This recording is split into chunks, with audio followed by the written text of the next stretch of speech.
It is probably the most important economic directive this president wants to get done before he leaves office. The TPP, this Trans-Pacific Pact with our Asian partners minus China, to help American workers, help American commerce. Well, Hillary Clinton, the former Secretary of State, coming out against it today, saying it doesn't do enough to protect jobs. Now, what makes this fascinating is it is the biggest reversal she's had from her old boss since she became a presidential candidate. She's questioned his policies in Syria and whether we could have and should have gotten tougher. But this is a big 180 from her old boss. Frank Luntz on the impact of that as she continues speaking to crowds in Iowa. What do you think, Frank?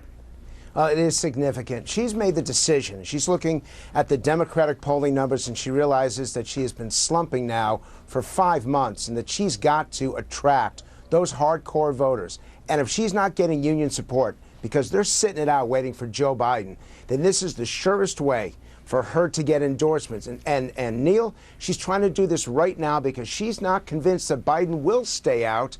So I understand the decision that she's made. But here's the problem.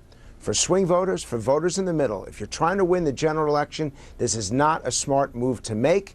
It makes sense for Democratic primary voters in a place like Iowa. This is a bad decision for swing voters in a place like Florida or Ohio. She must be reading these other polls that are out that show that as a threat, Joe Biden would be a more worrisome opponent. When you take Ben Carson pitted against her versus against a Biden, we can go through all the key states.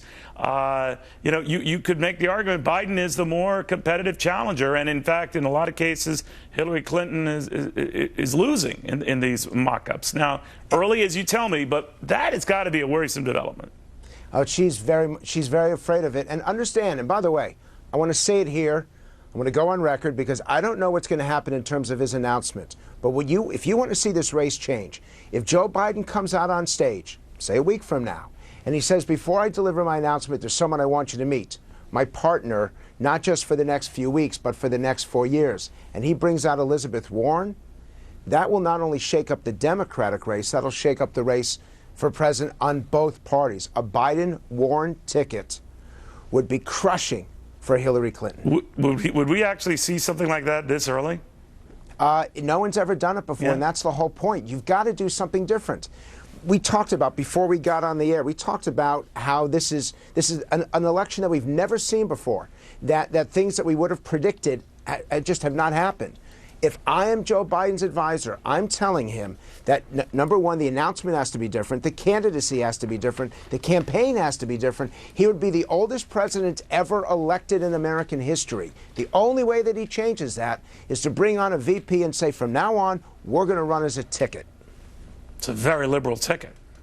It's a very liberal ticket, but it's a very different ticket. Right. And it's a very good communication ticket. Neil, it's not just about ideology. It's also about how you explain things. And Joe Biden's got a heart as big as the great outdoors. I may disagree with him, but the public and the Democrats are looking for authenticity, and they're looking for genuine passion. Hillary Clinton doesn't have either of those. Joe Biden has both of those in spades. Yeah, but candidates look good from afar, but once in the race, far from good, you know? Well, that's a good line. I'm going to steal that. Sure. I think I got it from you anyway. Frank, thank you very, very much. Frank Luntz. All right, now, we've been telling you about what's going on in the Syrian airspace, all right, that Russian MiGs are flying, targeting what they say are ISIS positions, but U.S. pilots are there in the region as well. I always told you that since there's no air traffic control system over those Syrian skies, that that's a recipe for disaster. We almost had a disaster. I'll explain after this.